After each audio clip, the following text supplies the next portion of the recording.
Estamos de regreso con más Futuro 360 acá en CNN Chile. Y se lo adelantábamos, el país se encuentra en duelo después de la partida de una eminencia en el mundo de la ciencia.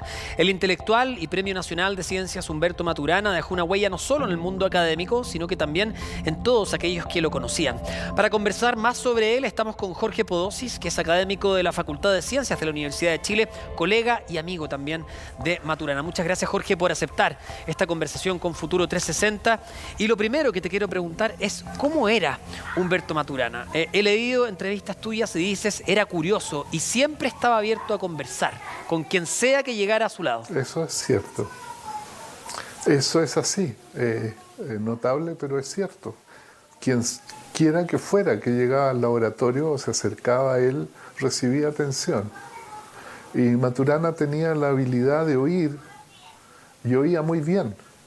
Escuchaba muy bien a la gente y entendía, por tanto, muy rápidamente y muy bien lo que la gente, más allá de lo que la gente le decía incluso a veces. Comprende, porque tú a veces hablas desde tu confusión, ¿no? Y la confusión tiene un fondo que no se ve. Maturana tenía esa habilidad de encontrar esa raíz en el oír de la gente. Y además se reía con una risa bien estruendosa. Eso todo el mundo se acordara con la risa de Maturana. Y reía mucho, y muy estruendosamente, debo decir. Hay algo bonito en lo que dice alegre Jorge, porque hay que ponerse desde un sitial de humildad. Y a veces, para muchas personas puede ser un ejercicio llegar a su humildad, sobre todo cuando tienes el palmarés que tenía Humberto Maturana. Tú dices que da lo mismo que llegar a ser un estudiante de pregrado, de posgrado, etcétera. Con cualquier persona él trataba de sacar algo, ¿no? Muy entregado a la gente que lo iba a ver, sí. A veces bien agotadoramente. Pues yo creo que a veces su agenda también estaba demasiado llena de eventos. A mí me tocó responder teléfono de alguien muy irritado, pero irritado en finlandés, ponte, o en sueco. Claro. Buscando explicaciones, por digamos. algo que el doctor, claro, buscando explicaciones en sueco por algo que el doctor Maturana había quedado de hacer y que no había hecho, y situaciones así. Y respecto a eso, el doctor Maturana, ¿era enojón, por ejemplo? ¿Hasta qué momento le duraba la paciencia? No era enojón, no. Mira, ya que estamos hablando de esto, supongo que no es infidente. Más bien se amurraba, diría yo. Ya, era picado. Cuando algo no le gustaba, cuando se sentía... era para adentro en lo que le era molesto. Lo resentía, digamos, de una manera poco expresiva. El doctor Maturana, Jorge, fue Premio Nacional de Ciencias en el año 1994. De acuerdo a tu visión, como colega también y como amigo, ¿tú crees que la importancia de Humberto Maturana en nuestro país va a ser más ligada al mundo de la biología o al mundo de su faceta más humanista? Bueno, ciertamente que su dimensión de pensador humanista solo crece y crece. Y hay aspectos de su trabajo en biología que están alcanzando un reconocimiento importante, y no solo en la biología, algunas facetas del trabajo en biología, sino que también en otras ciencias, ha permeado a la sociología, por ejemplo, a la psicología, a la terapia, a la psicología clínica, y ciertamente lo que tiene que ver con pensamiento sistémico. Es una cuestión muy importante, tiene mucha presencia. Y respecto a eso, al mayor aporte que va a tener en el mundo de la ciencia, ¿cuál crees tú que va a ser? ¿Es la autopoiesis, por ejemplo, o tiene que ver con lo que recién nombraba, el pensamiento sistémico? Es que la autopoiesis ha alcanzado una estatura enorme, digamos, está abierta, está lanzada en la cultura y permea montones de ámbitos seriamente y de una manera poco seria, con profundidad y superficialmente también, pues. Un colega mío, si te puedo contar una anécdota, la he contado otras veces, es graciosa, pero en la intimidad la he contado, la puedo contar ahora. Había inventado bebida energética, un chiste por supuesto, que se llama autopoiesis. Entonces, el logo era autopoiesis da vida. ¿Tú la comprarías? ¿No?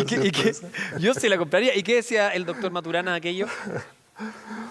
Se reía nomás, porque tienes una mala comprensión de lo que la autopoiesis quiere decir. La vida y los seres vivos no es, digamos, la autopoiesis no es algo que se tenga. Claro. No es un componente de algo. La autopoiesis es un modo de operar de un sistema. Un proceso. Es una cosa muy distinta, es algo que se hace, no algo que se tiene. Y la vida usualmente se mira como algo que se tiene. Cuando yo te digo tiene vida, estoy implicando que tiene algo, ¿no? Y no digo está vivo o está realizando el vivir, digo tiene vida. Claro, esa es una visión vitalista, sí, muy antigua, ¿no? Viene de la antigüedad clásica. Respecto, y esta es la noción de autopoiesis. Respecto a lo que conversábamos Sí, dale, recién de su faceta más humanista, que tú dices solo crece y crece con el paso del tiempo, también Humberto Maturana tenía una visión muy particular. Él estaba desolado con lo que había ocurrido en los últimos años en nuestro país. Así te lo comentó también, así te lo hizo saber. ¿Qué te dijo y cómo lo viviste tú? Yo sentí cuando hablamos de eso, sí. Sí, estaba dolido, estaba desolado, porque no le gustaba ver que el mundo tuviera esos visos de radicalidad violenta. Que a él le resultaban incómodos, incomprensibles. Porque Ahora, hubiera pensado más bien en la cuestión de la aceptación, del respeto, de la conversación, del reconocerse uno a otro, ¿no? Como fundamento de lo social, de lo político, de lo ético. Ese era su discurso. Y respecto Ahora, a eso... tenía una manera de referirse a eso. ¿Tú crees que o lo definirías como una persona optimista? Porque hay muchos que simplemente no ven salida respecto a la crisis que estamos viviendo, no solo la crisis sanitaria, digo la crisis social particularmente. Sí, optimista.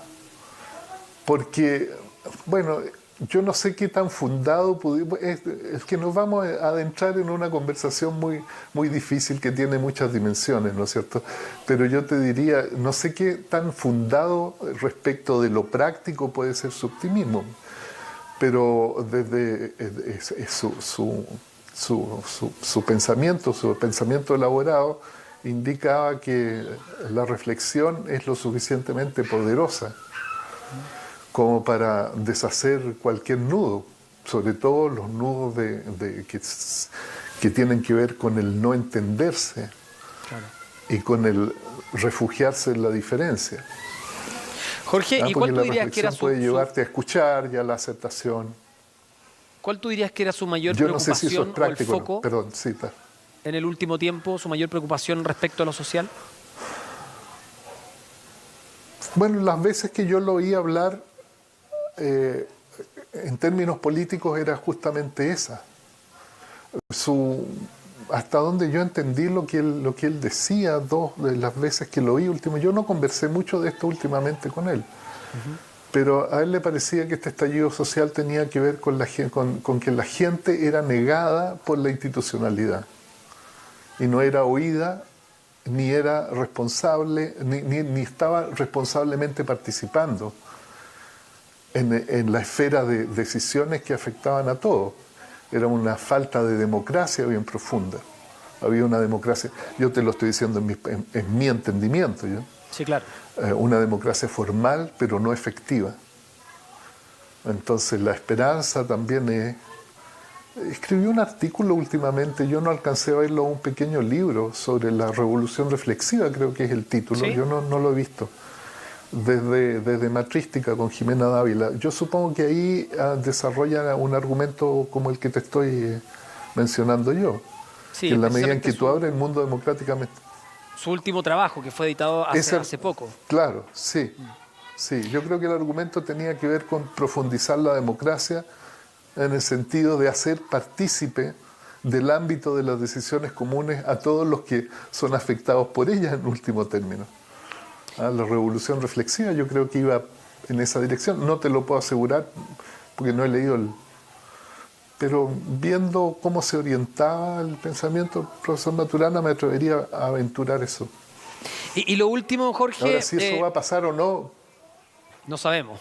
Pero lo último, respecto a su personalidad, ¿De dónde se nutría Humberto Maturana y cuál crees tú que va a ser su legado? ¿De dónde se nutría? Te lo pregunto porque es interesante saber si él escuchaba más a los sabios o escuchaba más a los jóvenes, por ejemplo, y desde ahí empezaba a elaborar distintas teorías.